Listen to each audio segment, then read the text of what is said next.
Wherever you go, whatever you do, throw a little at it. Omax, Vest and Briefs. தன் மீதான இந்த ஆதவர்ஜுனா தெரிவித்திருக்கக்கூடிய கருத்து என்பது உண்மைக்கு மாறானது என்பதை ரஜினிகாந்த் தன்னுடைய அறிக்கையின் மூலமாக விளக்கியிருக்கிறார். ரஜினிகாந்த் அறிக்கை தொடர்பாக தமிழக பாஜகவினுடைய தலைமை செய்தி தொடர்பாளர் திரு நாராயண திருப்பதி அவர்கள் கருத்து தெரிவிப்பதற்காக நம்முடன் இணைந்திருக்கிறார். சார் வணக்கம் சார். வணக்கம் சார், 2021 அந்த சட்டமன்ற தேர்தலுக்கு முன்பாகவே ரஜினி கட்சி தொடங்க முடியாததற்கான காரணம் குறித்தும் அதற்கான வருத்தத்தையும் அறிக்கையின் மூலமாக தெளிவுபடுத்தியிருந்தார். ஆனால் தற்போதைய அரசியல் சூழலில் அவர் மீது ஆதவர்ஜுனா வைத்திருக்கக்கூடிய அந்த அவதூறுகளை நீங்க எப்படி பாக்குறீங்க? அதாவது ஆதவர்ஜுனா ஒப்பீடு செய்திருக்கிறார், அது தவறானது. அதே போல ஒரு தவறான கருத்தை அவர் சொல்லி இருந்தார். அதற்கு பல்வேறு அரசியல் கட்சிகளை சார்ந்த பிரமுகர்கள் தலைவர்கள் கண்டனம் தெரிவித்திருந்தனர்.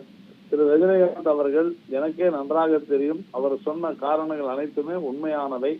அதனால அவரை தேவையில்லாமல் அரசியலுக்குள் இழுத்து அதன் மூலம் ஒரு எதிர்மறை விளம்பரத்தை தேடிக்கொண்டிருக்கிறார் திரு ஆதவர்ஜுனா. அது தவறானது. திரு ரஜினிகாந்த் அவர்கள் அதை தெளிவுபடுத்தி இருக்கிறார், மீண்டும் தெளிவுபடுத்தி இருக்கிறார். தன்னை இது போன்ற அவதூறு செய்வது, தன்னை அரசியலிலே இழுப்பது என்பதெல்லாம் தவறு என்பதை இனிமேலும் அவர்கள் இந்த ரஜினிகாந்த் அவருடைய இந்த கடிதத்தின் மூலம் உணர்ந்து கொள்ள வேண்டும். யாருமே தனிப்பட்ட முறையில இன்னொருவரை, அதிலும் அரசியலே இல்லாதவர்களை குறை சொல்வது என்பது நிறுத்திக் கொள்ளப்பட வேண்டும்.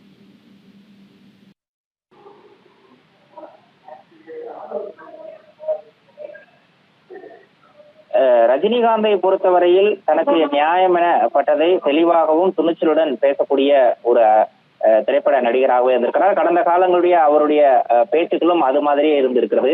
தன்னுடைய இருப்பை காட்டிக் கொள்வதற்காக தன்னை விட உயர்ந்த மனிதர்களின் மீது அவதூறுகளை அள்ளி வீசுவதை ஆதவர்ஜுனா ஒரு வாடிக்கையாக வைத்திருக்கிறார் என்ற ஒரு குற்றச்சாட்டும் எழுந்திருக்கிறது. அந்த குற்றச்சாட்டை நீங்க எப்படி பாக்குறீங்க? உறுதியாக நான் அதைத்தான் சொன்னேன். தன்னுடைய இருப்பை காண்பித்துக் கொள்வதற்காக, எதிர்மறையாக விளம்பரத்தை தேடிக்கொள்வதற்காக சொல்லப்பட்ட, அதிலும் ஒரு சமுதாயத்துல நம்ம தமிழ்நாட்டுல மிக எல்லோராலும் மதிக்கப்படக்கூடிய ஒரு நபர் குறித்து அவர் பேசியிருப்பது தவறானதுதான். இது முழுக்க எதிர்மறை விளம்பரத்திற்காக செய்யப்பட்டதுதான்.